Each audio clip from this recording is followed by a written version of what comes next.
السلام علیکم دوستو، آج ہم جس میڈیسن کے بارے میں جاننے کی کوشش کریں گے وہ ہے ٹیبلٹ کپکول۔ بات کرتے ہیں کپکول کے فارمولے کے بارے میں۔ تو کپکول کا فارمولہ ہے وٹامن سی پلس پیراسیٹامول اور سیڈوپیرامین اور اس کے علاوہ کلوروپینرامین مائلڈ۔ جب آپ کو زکام ہوتا ہے تو آپ کا جسم ایک کیمیکل بناتا ہے جسے ہسٹامین کہتے ہیں، اور جس کی وجہ سے چھینکنا آنا شروع ہو جاتے ہیں اور ناک رطوبتوں سے بھر جاتے ہیں اور ناک بہنا لگ جاتی ہے۔ اس کے علاوہ آنکھوں سے آنسو آنا شروع ہو جاتے ہیں۔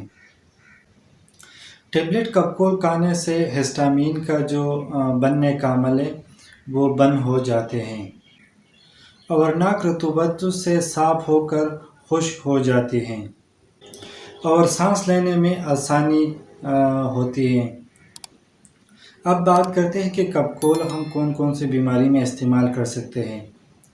تو نزلہ، زکام، کھانسی، بخار، سر درد اور اس کے علاوہ گلے کی خراش، بدن کا درد اور بے چینی اور بے آرامی سے فوراً نجات دلاتی ہیں۔ اب بات کرتے ہیں خوراک کے بارے میں۔ تو بڑوں کے لیے ہر 4 سے 6 گھنٹے بعد 2 ٹیبلٹ کھا سکتے ہیں اور 24 گھنٹے میں 8 ٹیبلٹ تک ہی استعمال کر سکتے ہیں۔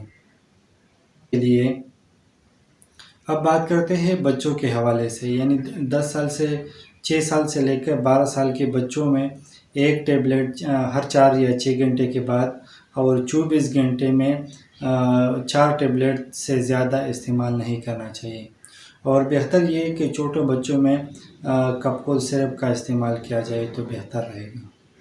اب بات کرتے ہیں کہ کن کن کنڈیشن میں کپکول کا استعمال ہم لوگ نہیں کر سکتے۔ تو جن پیشنٹوں کو یا جن لوگوں کو کپکول کھانے سے کوئی الرجی ہو تو وہ استعمال نہ کریں، یا وہ پیشنٹ جو بچوں کو فیڈ کراتے ہیں وہ کپکول کا استعمال نہ کریں۔ اب بات کرتے ہیں سائیڈ ایفیکٹ کے بارے میں کہ کپکول کھانے سے کیا کیا نقصانات ہو سکتے ہیں۔